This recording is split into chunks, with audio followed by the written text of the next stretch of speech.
Hello everyone, कैसे हैं आप सब। Welcome back to my channel. I hope आप सब अच्छे होंगे। यहाँ पर हम कर रहे हैं सीटेट जनवरी 2024 के लिए पेडागोजी की क्लासेस। अगर आप चैनल पर नए हैं और आपने अब तक वीडियो नहीं देखी है तो प्लीज़ जाइए चैनल को सब्सक्राइब कीजिए और प्लेलिस्ट में जाकर बाकी वीडियो देख लीजिएगा। अच्छी तैयारी के लिए हमारे साथ बने रहिएगा। चलिए देख लेते हैं क्वेश्चन नंबर 1 में यहाँ पर क्या दिया है। क्वेश्चन नंबर 1 में दिया है, शिक्षक जो समावेशी कक्षा की दिशा में कार्य कर रहे हैं उन्हें चाहिए कि वे किस तरह का कार्य करें।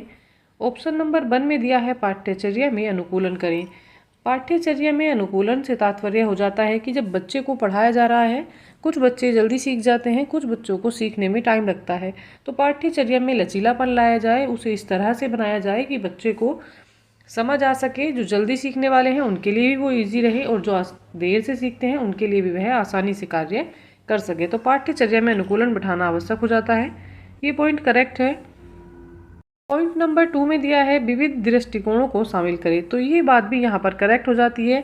विविध दृष्टिकोणों को शामिल करना जो है एक सकारात्मक कार्य के रूप में देखा जाएगा, एक पॉजिटिव पॉइंट होगा, क्योंकि सभी बच्चे अलग अलग हैं, भिन्न भिन्न है, तो उनके हिसाब से दृष्टिकोण भी भिन्न भिन्न टीचर को रखना चाहिए। यहाँ पर ऑप्शन नंबर 2 भी करेक्ट है। नंबर 3 में दिया है, अपने स्वयं के अंतर्निहित पूर्वाग्रहों की जांच करें। तो ये वाला पॉइंट भी यहाँ पर करेक्ट हो जाएगा। विविधता एक बाधा के रूप में कार्य करती है, तो ये पॉइंट यहाँ पर गलत हो जाएगा। विविधता जो है बाधा के रूप में कार्य नहीं करती, बल्कि इसको जो है एक अवसर के रूप में देखा जाना चाहिए। बच्चे जो हैं एक दूसरे से भी बहुत कुछ सीख लेते हैं। और के जो तीनों पॉइंट हैं ये करेक्ट हो जाएंगे। चलिए राइट आंसर देख लेते हैं। ऑप्शन नंबर 1 में दिया है, सेकंड, थर्ड और फोर्थ। जिसमें फोर्थ आएगा आप उस पॉइंट को कट कर देंगे, तो फोर्थ वाला पॉइंट आप देख लेंगे। यहाँ पर राइट आंसर ऑप्शन नंबर 4 हो जाएगा। फर्स्ट, सेकंड और थर्ड वाले जो पॉइंट हैं ये करेक्ट है। ऑप्शन नंबर 4 जो है इसी के अकॉर्डिंग करेक्ट हो जाएगा। चलिए देख लेते हैं क्वेश्चन नंबर 2।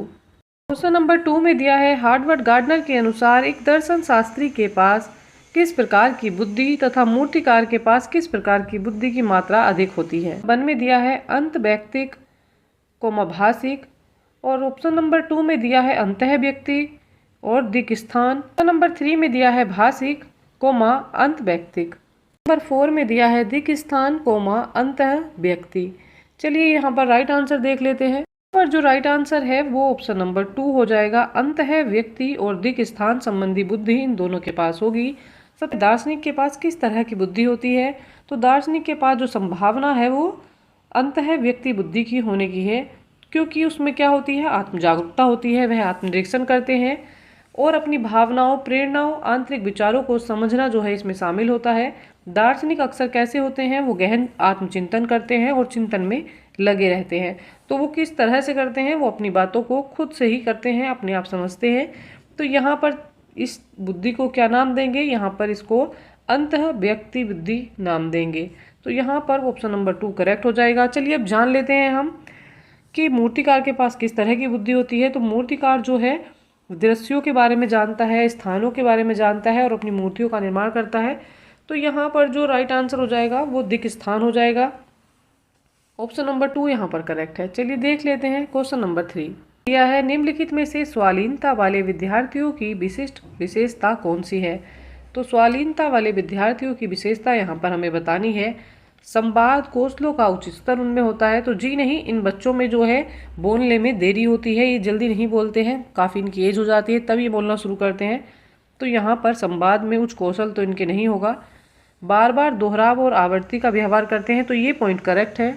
ये बच्चे जो हैं चीज़ों को बार बार दोहराते हैं और उनकी आवृत्ति करते हैं। जैसे इन्हें कार का गेम खेलना पसंद है या गुड़ियों से खेलना पसंद है, तो ये बच्चे जो हैं बार बार सेम गेम को रिपीट करते हैं। ये अलग थलग रहना पसंद करते हैं, अपना ही अलग गेम बनाते हैं और उसको बार बार ये खेलते हैं। इनको नई नई चीज़ें करना पसंद नहीं होती है और ना ही इनमें बोलना ज़्यादा होता है, बोलते भी बहुत कम है।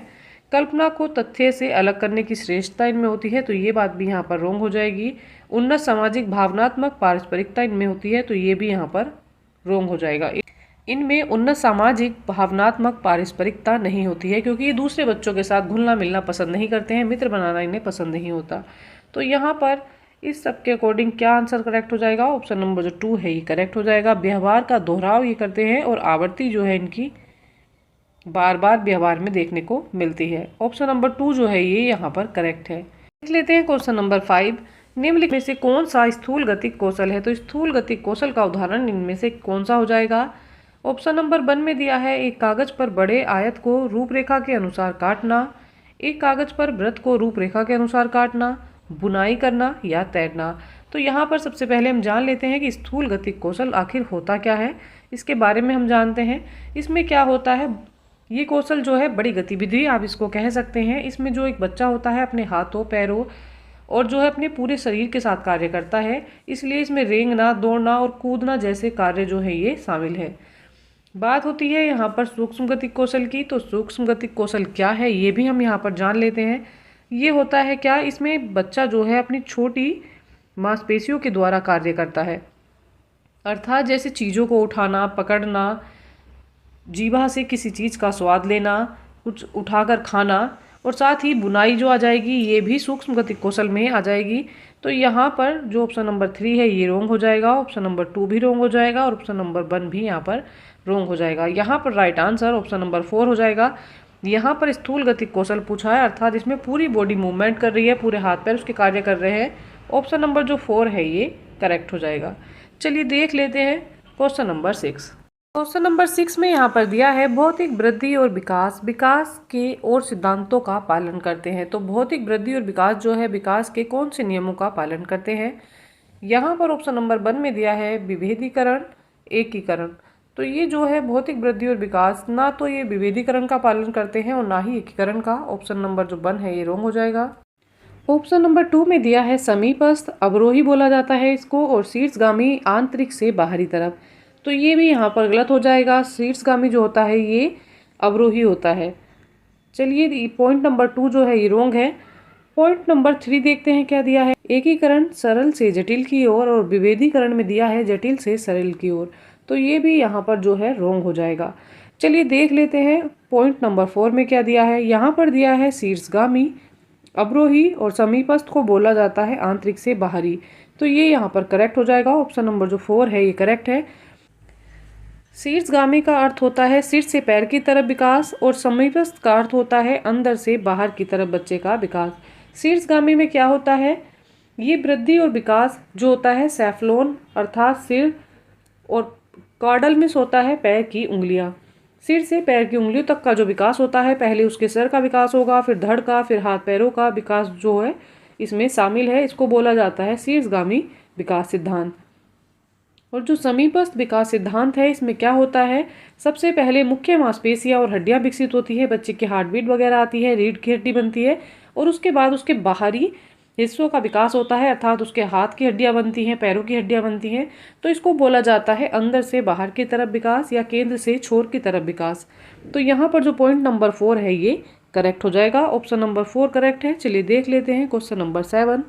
क्वेश्चन नंबर 7 में दिया है प्रारंभिक बाल्यावस्था में वृद्धि और सोच कैसे होते हैं, जबकि मध्य बाल्यावस्था में वृद्धि और सोच जो है किस प्रकार से कार्य करते हैं।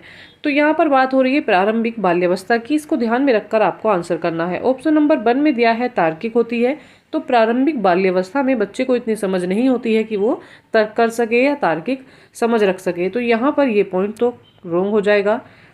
ऑप्शन नंबर 2 में दिया है स्थिर है, तार्किक है, धीमी और आत्मकेंद्रित है। तो यहाँ पर जो बात हो रही है तार्किक की, तो इसी की वजह से ये पॉइंट जो है रॉन्ग हो जाएगा। और मध्य बाल्यावस्था में जो है बच्चा आत्मकेंद्रित नहीं होता है, तो ये भी रॉन्ग हो जाएगा। ये पॉइंट भी यहाँ पर रॉन्ग हो जाएगा। पॉइंट नंबर 4 में दिया है स्थिर है। प्रारंभिक बाल्यावस्था में जो वृद्धि है वो स्थिर रहती है, एकदम से उसमें वृद्धि नहीं होती है, जिस तरह से वृद्धि चल रही होती है वही होती है। तो ये स्थिर आप इसको बोल सकते हैं। और उसकी जो सोच होती है कुछ हद तक कैसी होती है, कुछ हद तक उसकी सोच जो है ये आत्मकेंद्रित आप कह सकते हैं। जबकि मध्य बाल्यावस्था में क्या होता है, वृद्धि कैसी होती है, धीमी हो जाती है, और जो उसकी सोच है वो तार्किक हो जाती है। बच्चे का जो विकास होता है वो शुरू के वर्षों में अधिक होता है, तीव्र गति से होता है, और बच्चा जो है कुछ हद तक आत्मकेंद्रित आप उसको बोल सकते हैं। मध्य बाल्यावस्था में बच्चे की जो वृद्धि है वो धीमी हो जाती है। आपने वर्तालुकार वाला नियम भी जाना होगा, तो वो कैसा था, पहले वृद्धि एकदम से होती है, फिर कम होती है, फिर बढ़ती है और फिर कम होती है। तो किशोरावस्था में उसकी वृद्धि फिर तीव्र गति से होती है, और जो उसकी मध्य बाल्यावस्था है उसमें गति जो है धीमी हो जाती है। बच्चा जो है वो तार्किक हो जाता है, तर्क करना सीख जाता है। पॉइंट नंबर 4 है, इसी के अकॉर्डिंग करेक्ट हो जाएगा। ऑप्शन नंबर 4 करेक्ट है। देख लेते हैं क्वेश्चन नंबर 8। नंबर 8 में यहाँ पर दिया है निम्नलिखित में से कौन सा एक ऐसे प्रश्न का उदाहरण है जिसमें विद्यार्थियों को अपनी सोच पर विचार करने की आवश्यकता है। तो कौन सा ऐसा प्रश्न है, यहाँ पर कौन सा ऐसा पॉइंट है। यहाँ पर दिया है पॉइंट नंबर 1 में कक्षा की शुरुआत से क्रियाओं के उपयोग के बारे में आपकी समझ कैसे बदली है। तो कैसे बदली है। ऑप्शन नंबर 2 में दिया है आप क्रिया को वर्तमान काल में कैसे बदल सकते हैं। तो यहाँ पर बच्चा जो है सीधे रटे रटाई नियमों का पालन कर सकता है, उनको करके वो कार्य कर सकता है। तो ये करेक्ट नहीं होगा। 3 में दिया है वाक्य में संज्ञा और क्रिया के बीच में क्या संबंध है, बच्चा ये भी बता सकता है। तो ये भी यहाँ पर रॉन्ग हो जाएगा। यहाँ पर बच्चा जो है अपनी सोच पर कोई विचार नहीं करेगा। पॉइंट नंबर 4 देखते हैं। नंबर 4 में दिया है क्रिया की परिभाषा क्या है। तो ये परिभाषा जो है एक सीधी परिभाषा होती है। तो ये यहाँ पर करेक्ट नहीं होगा। यहाँ पर बच्चा जो है अपनी सोच पर कोई विचार नहीं करेगा। राइट आंसर क्या हो जाएगा।